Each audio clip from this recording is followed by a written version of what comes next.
Welcome back to my channel mga kapanalig, and for today's video, we have Jan Christian. Sobrang na-amaze ako nung nakita ko yung post ng Skill Tech about him. I was really fascinated kasi for 2 days, guys, nakuha niya yung theoretical exam. So, Jan Christian, thank you for being here with us today. Maraming salamat. Alam ko napaka-busy mo rin with your job right now, pero thank you for making time. So can you introduce yourself? Sorry, can you introduce yourself to our viewers? Yes, sir. Thank you for this interview na kasama ka ngayon. So, good morning. I am Jan Christian M. Bangoy, Bachelor of Science, Aircraft Maintenance Technology, PATS College of Aeronautics, Batch 2023. Oh, grabe. Iba talaga ang mga taga-Pats. Yun lang yung masasabi ko. Sobrang shout out sa ba't natatawa ka? Shout out sa lahat ng taga-Pats, especially kay ano no? Shout out po din sa mga taga-PATS. Oo, shout out sa taga-Pats sa basketball team natin diyan. And of course kay Carl Ninobla. Ayan, shout out. Ayan na. So ayan, you finish AMT, kung hindi ako nagkakamali, September kayo graduate, 'di ba? Graduation niyo was like last September. And then before ba that mo plinano maglisensya before your graduation? Nakaplano ka na, naka-mindset ka na na maglilisensya ako, hindi na ako magwi-waste ng time and 2 days, or paano naging yung process? Bali, yung pagpaplano sa lisensya is way back December 2022 pa. So, syempre, pag graduating student ka, may isip mo yun, pag ano kaya yung gagawin ko after ng pag-graduate ko. So, nag ako ng mga vlogs or videos, kay yun, nagtanong-tanong din ako sa mga iba. At ayun nga, need magplano for review sa licensure. And mga by January last month, doon ako nag-start mag-review na. Yun lang, sir. Oh. So nag-start ka na ng review ng January 2023. Tapos nag-exam ka ulit kailan? September 18 and 20 po, sir. 18 and 20 yung exam mo. So parang yung January mo, review ka na, and then paano mo hinati? Because we have 7 subjects, di ba? 7 yung subjects natin. So paano mo siya hinati na, or decided ka ba na 2 araw mo lang iti-take yung exam? Talaga decided ka talaga. Galing, grabe. Hindi po, sir. Bali, ang nangyari kasi, kaya pinagandaan ko yun kasi alam ko sa sarili ko na hindi naman ako matalino or hindi naman sakto lang, average lang. So, yung yung mga target date ko na makapag-exam is dapat December, since yun nga. And then, ayun nga, nakilala ko yung habang nag-scroll ako sa Facebook, biglang nag-pop up yung isang app. And then, ayun nga, ay yung Skill Tech. So, nag-browse ako sa page nila. Andun nakita ko yung magandang reviews and maganda yung mga score nila sa exam. Hindi na ako nagdadalawang isip na kunin yung app. Yun po. So, si Skill Tech ang nakatulong. Malaking tulong po talaga yung Skill Tech para sa akin. Yeah, shout out sa Skill Tech. Thank you for helping our airmen, and ayun, sobrang it's worth the price, I mean. So, pero plinano mo na 2 days talaga, or like paano mo siya plinano na parang 2 days kukunin ko na to? Hindi, wala sa isip ko na 2 days lang. Kumbaga nasa isip ko lang ipasa yung exam. So, one take lang. Hindi ko yun. So, ayun lang talaga. Pero yung 2 days is pinagandaan ko dahil na rin siguro sa katagalan at dahil sa reviewer ko na ginamit. Kumbaga parang na ano mo na siya, na nahasa ka doon sa pagre-review mo, sa self-review mo, and with Skill Tech itself. Kasi I've been using Skill Tech rin for quite some time na rin, and I can really see na parang it's really identical sa sa exams ng meron tayo sa ka-up sa EMT license natin.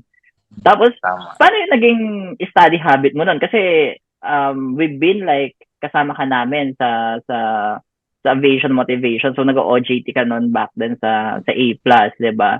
So, paano yung naging study habit mo nun na parang mag-OJT ako for certain hours and then magre-review? Or paano ba? Paano siya? Yun nga, sir. So, bali, yung naging ginawa ko nun, since may pasok kami sa school and nag-OJT, binalance ko lang po talaga at dinisiplina ko sarili ko. So, before pumunta ng OJT, mag-study ng subjects or topics before mag-start OJT. And priority ko pa rin yung, since sa school nga ako, priority ko pa rin yung mga studies ko. So, after tinatapos ko yung mga